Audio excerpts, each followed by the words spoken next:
ବ୍ରହ୍ମଚର୍ଯ୍ୟ ପାଳନ।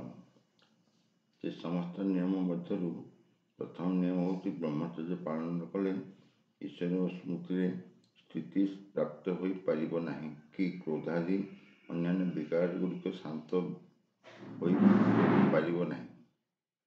ବ୍ରହ୍ମଚର୍ଯ୍ୟ ଦ୍ୱାରା ମଣିଷ ବୃଦ୍ଧି ସ୍ୱଚ୍ଛ ହୁଏ, ଆଧ୍ୟାତ୍ମିକ ଶକ୍ତି ଜାଗ୍ରତ ହୁଏ, ଯାହାଦ୍ୱାରା ସେ ଅନ୍ୟର ବିକାର ଗୁଡ଼ିକ ଜିତିବାରେ ବା ସମ୍ମୁଖୀନ ହୋଇପାରେ। କାମ ବାସନାକୁ ମହାଶତ୍ରୁ ମନେକରି ବ୍ରହ୍ମଚର୍ଯ୍ୟକୁ ନିଜର ମିତ୍ର ଭାବେ କାମକୁ ବହିଷ୍କାର କରି କାୟ ମନ ବାକ୍ୟରେ ପୂର୍ଣ୍ଣ ବ୍ରହ୍ମଚର୍ଯ୍ୟ ପାଳନ କରିବା ଉଚିତ। ଆମମାନଙ୍କୁ ଏହା ବୁଝି ରଖିବା ଉଚିତ କି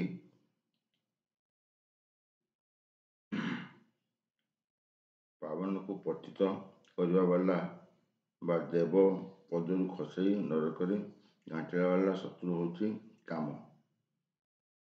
ଇଏ ମନୁଷ୍ୟର ସ୍ୱାସ୍ଥ୍ୟ ତଥା ଆୟୁକୁ ନଷ୍ଟ କରିବା ବାଲା ଓ ତାକୁ ଭୟାଳୁ ଓ ଦୁର୍ବଳ କରିବା ବାଲା ଅଟେ।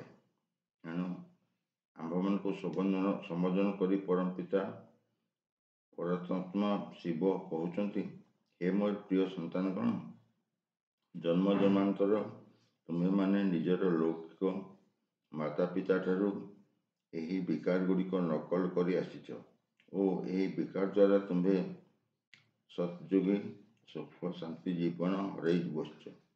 ଏହି ବିକାର ଲାଗି ତୁମେ ଅତ୍ୟନ୍ତ ଦୁଃଖୀ ହୋଇପଡ଼ିଛ। ତେଣୁ ଏହି ଜନ୍ମରେ ପରମପିତା ପରମାତ୍ମାଙ୍କ ଠାରୁ ଏହି ପବିତ୍ରତା ବର୍ଷା ନେଇନିଅ। ହେ ସନ୍ତାନଗଣ, ଜନ୍ମ ଜନ୍ମାନ୍ତର ମୋତେ ପ୍ରାର୍ଥନା କରି ଆସିଛ। ହେ ପତିତ ପାବନ ପରମାତ୍ମା, ଆମ୍ଭମାନଙ୍କୁ ଏହି ବିଷୟ ବିକାରରୁ ମୁକ୍ତ କର। କିନ୍ତୁ ଆଶ୍ଚର୍ଯ୍ୟର କଥା, ମୁଁ ଯେତେବେଳେ ତୁମମାନଙ୍କୁ ଏହିସବୁ ମୁକ୍ତ କରିବା ପାଇଁ ପରମଧାମରୁ ଆସୁଛି ଓ ଡାକରା ହେଉଛି, ସେତେବେଳେ ତୁମେମାନେ ତାହା ପରିତ୍ୟାଗ କରୁନାହଁ। ମୁଁ ତୁମମାନଙ୍କୁ ଖରାପ ଅଭ୍ୟାସ ଓ ଖରାପ ଜିନିଷ ଉଦ୍ଧାର ପରିତ୍ୟାଗ କରିବା ପାଇଁ କହୁଅଛି, କିନ୍ତୁ ତୁମେ ତାହା ଜାବୁଡ଼ି ଧରିଛ। ତୁମେମାନେ କ'ଣ କାମରୂପୀ ମଗର ମାଛ ଉପରେ ଚଢ଼ି ଏହି ଭବସାଗର ପାରି ହେବାର ବୃଥା ଆଶା ରଖି ବସିଛ? ବର୍ତ୍ତମାନ ସଙ୍କଟକାଳୀନ ପରିସ୍ଥିତି, ଏଥିପାଇଁ ପବିତ୍ର ହୁଅ।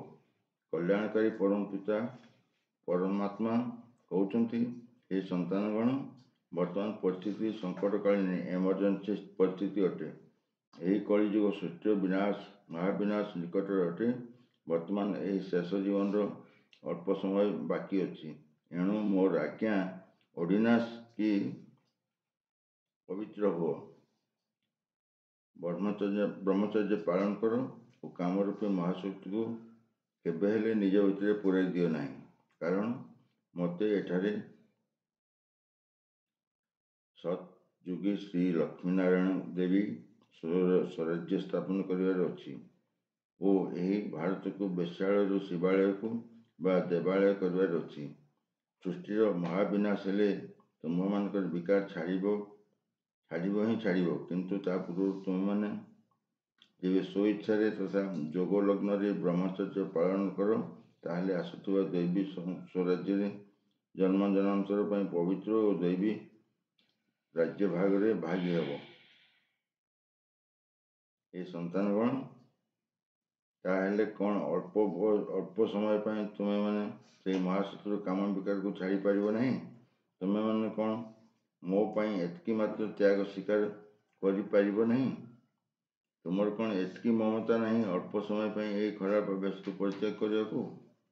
ଭଗବାନ ଶିବ କହୁଛନ୍ତି, ହେ ସନ୍ତାନଗଣ, ଆଜିକାଲି ଯେପରି ତୁମେମାନେ ନିଜର ଗୃହକୁ ଚଳଉଛ, ତାକୁ ଗୃହସ୍ଥ ଆଶ୍ରମ କୁହାଯାଇ ନପାରେ, କାରଣ ପବିତ୍ର ସ୍ଥାନକୁ ଆଶ୍ରମ କୁହାଯାଇଥାଏ। କିନ୍ତୁ ଆଜିକାଲି କଳିଯୁଗରେ କାମରତ ଭ୍ରଷ୍ଟାଚାରୀ ଦୁନିଆକୁ ନୁହେଁ, ଠିକ୍ ଅର୍ଥରେ ଗୃହାଶ୍ରମ ଶ୍ରୀ ଲକ୍ଷ୍ମୀନାରାୟଣଙ୍କର ଗୃହସ୍ଥକୁ କୁହାଯାଇପାରେ, ଯେଉଁ ଗୃହସ୍ଥର କାମ ବିକାର ନାଁ ଗନ୍ଧ ନଥିଲା ଓ ଯୋଗ ବଳରେ ସନ୍ତାନ ଉତ୍ପତ୍ତି ହେଉଥିଲା। କିନ୍ତୁ ଏହି ପୂର୍ବ ବଂଶଧରଙ୍କ ଭଳି ତୁମେମାନେ ମଧ୍ୟ ପବିତ୍ର ହେବା ଉଚିତ। ଭଗବାନଙ୍କର ସନ୍ତାନ ହୋଇ ଶୈତାନର କାମ କରିବା ଉଚିତ ନୁହେଁ। ଏଣୁ କାମ ରୂପୀ ବିଷ ପିଇବା ଓ ପାଳନ ବନ୍ଦ କରି ଜ୍ଞାନାମୃତ ପାଳନ କରିବା ଉଚିତ। ବ୍ରହ୍ମଚର୍ଯ୍ୟ ବ୍ରତ ସମ୍ବନ୍ଧରେ ଦୃଢ଼ ସଂକଳ୍ପ। ପରମ ପ୍ରିୟ ପରମ ପିତା ପରମାତ୍ମା ଶିବଙ୍କର ଏହି କଲ୍ୟାଣକାରୀ ଆଜ୍ଞାକୁ ଜାଣି ତାକୁ ପୂର୍ଣ୍ଣ ରୀତିରେ ପାଳନ କଲେ ଯୋଗାଭିଳାଷର କଲ୍ୟାଣ ହୋଇଥାଏ। ଏଣୁ ଆମ୍ଭମାନଙ୍କୁ ସଂକଳ୍ପ ନେବା ଉଚିତ କି ମୋର କିଛି ହୋଇଯାଉ ଓ ମୋ ଉପରେ କୌଣସି ପ୍ରକାର ଅତ୍ୟାଚାର ମଧ୍ୟ ହୋଇଯାଉ, ମୁଁ ପ୍ରଭୁଙ୍କର ଆଜ୍ଞା ପାଳନ ପୂର୍ଣ୍ଣ ପବିତ୍ର ହୋଇ ମୁକ୍ତି ଓ ଜୀବନ ମୁକ୍ତିର ଅଧିକାରୀ ହେବି। ମୋ ମନରେ ମାୟାର କୌଣସି ପ୍ରକାର ହୁଙ୍କାର ଆସୁନା କାହିଁକି, ମୁଁ ବ୍ରହ୍ମଚର୍ଯ୍ୟ ଅଥବା ପବିତ୍ରତା ରୂପୀ ଧର୍ମକୁ କେବେ ହେଲେ ଛାଡ଼ିବି ନାହିଁ। କାରଣ ଇଏ ମୋର ଅମୂଲ୍ୟ ସମ୍ପଦ ଓ ମୋ ପାଇଁ ଈଶ୍ୱରଙ୍କ ବରଦାନ ଅଟେ। ଏଣୁ ମୁଁ ଅପବିତ୍ର ହେବି ନାହିଁ କି ମୋର ସୌଭାଗ୍ୟରେ ରେଖାପାତ କରିବି ନାହିଁ। ଏହା ହିଁ ମୋର ଦୃଢ଼ ସଂକଳ୍ପ। ସତ୍ୟଯୋଗୀ ସୁଖମୟ ସୃଷ୍ଟି ବୃକ୍ଷ ମୋତେ ସ୍ପଷ୍ଟ ଦେଖାଯାଉଛି। ଏଣୁ ଯେଉଁ କିଛି ଅଳ୍ପ ସମୟ ଶେଷ ହେବାକୁ ଅଛି, ସେଥିରେ ପୁରୁଷାର୍ଥ ବଞ୍ଚିତ ହୋଇ କର୍ମଭ୍ରଷ୍ଟ କାହିଁକି ହେବି। ବର୍ତ୍ତମାନ ପରମପିତା ପରମାତ୍ମା ଆମ୍ଭମାନଙ୍କୁ ଜ୍ଞାନର ତିଳକ ଲଗାଉଛନ୍ତି, ଯାହାଦ୍ୱାରା ଆମ୍ଭମାନଙ୍କୁ ଭବିଷ୍ୟତରେ ଜନ୍ମ ଜନ୍ମାନ୍ତର ସ୍ୱର୍ଗରେ ଦୈବୀ ସ୍ୱରାଜ୍ୟର ତିଳକ ମିଳିବ। ତେଣୁ ବର୍ତ୍ତମାନ ଏହି କାମ ରୂପୀ ବିକାର କଳାଟିକା କାହିଁକି ଲଗେଇବୁ। ମୁଁ ବର୍ତ୍ତମାନ ପରମଧାମ ରୂପୀ ଅମରନାଥ ଧାମର ଯୋଗ ଯାତ୍ରାରେ ଅଛି। ପୁଣି ଅପବିତ୍ର କାହିଁକି ହୋଇ ଯୋଗର ନିୟମ ଭଙ୍ଗ କରିବି। ପରମ ପିତା ପରମାତ୍ମା ସ୍ୱୟଂ ଏହି ସୃଷ୍ଟି ଉପରେ ଅବତରଣ କରିଛନ୍ତି ଓ ଜ୍ଞାନ ଯଜ୍ଞ ରଚନା କରିଛନ୍ତି। ତେଣୁ ମୁଁ ସେହି ଶିବାଳୟକୁ ବେଶ୍ୟାଳୟରେ ପରିଣତ କରି ପାପର ଭାଗୀ ହେବି ନାହିଁ ଓ ଯଜ୍ଞ ସ୍ଥାନର ପବିତ୍ରତା ଭଙ୍ଗ କରିବି ନାହିଁ। ଏଣୁ ମୁଁ ବ୍ରହ୍ମଚର୍ଯ୍ୟ ବ୍ରତକୁ କାୟ ମନ ବାକ୍ୟ ଓ କର୍ମରେ ପୂରାପୂରି ପାଳନ କରି ମୃତ୍ୟୁକୁ ଜିତିବି ଓ ସବୁଦିନ ପାଇଁ ସୁଖ ଶାନ୍ତିର ଚାବି ନିଜ ହାତରେ ନେବି। ଅନ୍ନର ସ୍ୱାତ୍ବିକତା ଓ ପବିତ୍ରତା। ଅନ୍ନର ପ୍ରଭାବ ମନୁଷ୍ୟ ମନ ଉପରେ ଗଭୀର ଭାବରେ ପଡ଼ିଥାଏ। ତମୋଗୁଣୀ ଭୋଜନ କଲେ ମନୁଷ୍ୟ ଶୀଘ୍ର ଉତ୍ତେଜିତ ହୋଇଉଠେ ଓ ତାହାର ବୁଦ୍ଧି ମଧ୍ୟ ଅପବିତ୍ର ହୋଇ ରହିଥାଏ। ସେଥିରେ ଆଳସ୍ୟ ଓ ନିଦ୍ରା ଆଦି ପ୍ରଧାନ।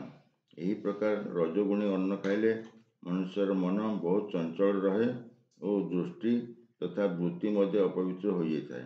ମନୁଷ୍ୟ ସାମାନ୍ୟ କଥାରେ ଉତ୍ତେଜିତ ଓ କ୍ରୋଧାନ୍ୱିତ ହୋଇ ତାର ନିର୍ଣ୍ଣୟ ଶକ୍ତି ଉଚିତ ତଥା ଅନୁଚିତ ବା ଧର୍ମ ରକ୍ଷା ଅଧର୍ମକୁ ଠିକ୍ ଭାବରେ ବୁଝିପାରେ ନାହିଁ।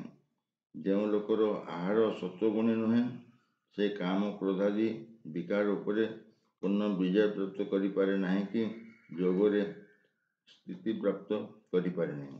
ଏଣୁ ଏହି ଆମକୁ ଈଶ୍ୱରୀୟ ସ୍ମୃତିର ଆନନ୍ଦ ପ୍ରାପ୍ତ ଏଣୁ ଯଦି ଆମକୁ ଏହି ଈଶ୍ୱରୀୟ ସ୍ମୃତିର ଆନନ୍ଦ ପ୍ରାପ୍ତ କରିବାର ଥାଏ, ତେବେ ଆମେ ଭୋଗୀରୁ ଯୋଗୀ ହେବାକୁ ଚାହିଁଥାଉ, କର୍ମେନ୍ଦ୍ରିୟ ତଥା ବିକାର ଉପରେ ବିଜୟ ପ୍ରାପ୍ତ କରିବାକୁ ଚାହୁଁ, ତାହେଲେ ଆମର ଆହାର ଉପରେ ପୁରା ଧ୍ୟାନ ଦେବା ଉଚିତ। ଆମର ଆହାର ପବିତ୍ର ଧର୍ମ ଦ୍ୱାରା ରହିବା ଉଚିତ, ଯାହା ଦେବୀ ଦେବତାଙ୍କ ମନ୍ଦିରରେ ଭୋଗ ଲାଗିଥାଏ। କିନ୍ତୁ ଏହି କଥା ଉପରେ ବିଶେଷ ଧ୍ୟାନ ଉଚିତ ଯେ କୌଣସି କାମୀ କ୍ରୋଧୀ ଲୋକ ଦ୍ୱାରା ପ୍ରସ୍ତୁତ ଭୋଜନ ଖାଇବା ଅନୁଚିତ, କାରଣ ଏହାର ଅନ୍ନର ପ୍ରଭାବ ମନ ଉପରେ ପଡ଼ିଥାଏ ଓ ମନର ପ୍ରଭାବ ଅନ୍ନ ଉପରେ ପଡ଼ିଥାଏ। ଭିକାରୀ ଲୋକ ତାର ଭୋଜନ ପ୍ରସ୍ତୁତ ମଧ୍ୟ ଦୂଷିତ ହୋଇଥାଏ ଓ ଯୋଗାଭ୍ୟାସୀ ମନୁଷ୍ୟ ପାଇଁ ଉପଯୁକ୍ତ ନୁହେଁ, କାରଣ ମନ ଉପରେ ଏହାର ଖରାପ ପ୍ରଭାବ ପଡ଼ିଥାଏ। ତେଣୁ ଆମର ଉଚିତ ଯେଉଁ ଲୋକ ବ୍ରହ୍ମଚର୍ଯ୍ୟ ପାଳନ କରୁଛି ଓ ପରମ ପିତା ପରମାତ୍ମାଙ୍କ ସ୍ମୃତିର ଅଭ୍ୟାସ କରୁଛି, କେବଳ ଚାରି ହାତରେ ଭୋଜନ ପ୍ରସ୍ତୁତ ସ୍ୱୀକାର କଲେ ତାହା ଆଧ୍ୟାତ୍ମିକ ପୁରୁଷାର୍ଥର ସହାୟକ ହୋଇଥାଏ। ପୁନଶ୍ଚ ଯେପରି ଆମର ଦୈନନ୍ଦିନ ଆହାର ବିହାର ପ୍ରସଙ୍ଗ କରାଯାଇଛି, ଭୋଜନ କରିବା ସମୟରେ ଆତ୍ମାକୁ ସେହି ପରମ ପିତା ପରମାତ୍ମା ସ୍ନେହଯୁକ୍ତ ସ୍ମୃତିରେ ରହି ଭଜନ ସ୍ୱୀକାର କଲେ ଭଜନ ମଧ୍ୟ ପବିତ୍ର ହୋଇଥାଏ ଓ ଭଜନ ଉପରେ ଆସକ୍ତି ରହେ ନାହିଁ। ଜ୍ଞାନବାନ ଓ ଯୋଗଯୁକ୍ତ ଲୋକଙ୍କ ସଙ୍ଗର ଦୋଷ ଅଳ୍ପ ବହୁତ ଶୀଘ୍ର ବା ଧୀରେ ଧୀରେ ମନୁଷ୍ୟ ଉପରେ ପଡ଼ିଥାଏ। ଏଣୁ ଆମକୁ ବିକାରୀ ମନୁଷ୍ୟର ସଙ୍ଗ ନକରି ଈଶ୍ୱର ପ୍ରେମୀ ଯୋଗାଭ୍ୟାସୀ ତଥା ନିଶ୍ଚୟ ବୁଦ୍ଧି ଲୋକଙ୍କ ସହିତ ସମ୍ପର୍କ ସ୍ଥାପନ କରିବା ଉଚିତ। ଯେପରି ଆମର ପ୍ରଭୁ ପ୍ରୀତି ଦିନକୁ ଦିନ ଖୁବ୍ ବଢ଼ିବ। ଯଦ୍ୟପି କୌଣସି କାର୍ଯ୍ୟ ପାଇଁ ଆମକୁ କୌଣସି ବିକାରୀ ଲୋକ ସହିତ ରହିବାକୁ ପଡ଼ୁଛି, ତାହେଲେ ଆମର ଏହା ଚେଷ୍ଟା ହେବା ଉଚିତ ଯେ ଆମର ମନ ସତ୍ୟ ସ୍ୱରୂପ ପରମ ପିତା ପରମାତ୍ମାଙ୍କ ସଙ୍ଗ ଅର୍ଥାତ୍ ସ୍ମୃତିରେ ରହେ। ଆମକୁ ଜ୍ଞାନ ଯୋଗ ଆଦିର ଚର୍ଚ୍ଚା କରୁଥିବା ଉଚିତ, ଯାହାଦ୍ୱାରା ବାତାବରଣ ମଧ୍ୟ ଆଧ୍ୟାତ୍ମିକର ପ୍ରଭାବ ଭରପୁର ହୋଇ ରହିଥାଉ। ପ୍ରତିଦିନ ଖରାପ ପୁସ୍ତକ ଏବଂ ସିନେମା ଆଦି ପଢ଼ିବା ଓ ଦେଖିବା ମଧ୍ୟ ଛାଡ଼ିଦେବା ଉଚିତ, କାରଣ ଏହାଦ୍ୱାରା ମନ ଉପରେ ଏହାର ବହୁତ ପ୍ରଭାବ ପଡ଼ିଥାଏ। ଖରାପ ଲୋକ ସଙ୍ଗ କଲେ ବହୁତ ଖରାପ କଥା ଆପେ ଆପେ ଶିଖି ହୋଇଯାଏ, ଯାହାକୁ ଏହି ଜୀବନରେ ଅଲଗା କରିବା କଠିନ ହୋଇଥାଏ। ଏହା ବ୍ୟତୀତ ଯେଉଁ ପୁସ୍ତକ ଆଦି ଦେବୀ ଦେବତାଙ୍କ ନିନ୍ଦା କରାଯାଇଛି ଇତ୍ୟାଦି କରାଯାଇଛି, ତାଙ୍କ ଜୀବନରେ ମଧ୍ୟ ବିକାର ଆଦିର ଅସ୍ତିତ୍ୱ ଉଲ୍ଲେଖ କରାଯାଇଛି। ତାକୁ ଭଲ ବା ଖରାପ ପୁସ୍ତକ ଭାବି ତ୍ୟାଗ କରିବା ଉଚିତ, ଯଦିଓ କୌଣସି ଧର୍ମଗ୍ରନ୍ଥ ଭିତରୁ ଏହା ଏକ ହୋଇଥାଏ। ପ୍ରତିଦିନ ଜ୍ଞାନ ସ୍ନାନ। ସମସ୍ତ ନିୟମକୁ ପାଳନ କଲା ପରେ ମଧ୍ୟ ଆମକୁ ଦୈନିକ ଜ୍ଞାନ ସ୍ନାନ କରିବା ଉଚିତ, କାରଣ ତଦ୍ୱାରା ଆତ୍ମାର ମଇଳା ଦୂର ହୋଇଯାଇଥାଏ ଓ ଦୈବିଗୁଣ ଜୀବନରେ ଆସିଥାଏ। ଖରାପ ରାସ୍ତାରେ ନ ଯିବାର ସାବଧାନ ମଧ୍ୟ ମିଳିଥାଏ ଓ ପବିତ୍ର ରହିବା କଥା ଯୋଗଯୁକ୍ତ ରହିବାର ପ୍ରେରଣା ମଧ୍ୟ ମିଳିଥାଏ। ଯଦି କୌଣସି କାରଣବଶତଃ ଜ୍ଞାନ କକ୍ଷରେ କୌଣସି ଦିନ ଯାଇ ନପାରୁ, ତାହେଲେ ପରମ ପିତା ପରମାତ୍ମା ଶିବଙ୍କ ଦ୍ୱାରା ଦିଆଯାଇଥିବା ଜ୍ଞାନର ଲେଖା ଆଦି ଅଧ୍ୟୟନ କିମ୍ବା ଚିନ୍ତା କରିବା ଉଚିତ ତଥା ଜୀବନ ଧାରଣ କରିବା ଉଚିତ। ଈଶ୍ୱରୀୟ ନିୟମାବଳୀକୁ ପାଳନ କରିବା ସଙ୍ଗେ ସଙ୍ଗେ ଈଶ୍ୱରୀୟ ଯୁକ୍ତିକୁ ପାଳନ କରିବା, ତାହେଲେ ଆମର ଜୀବନ ହୀରାତୁଲ୍ୟ ଅବଶ୍ୟ ହୋଇପାରିବ।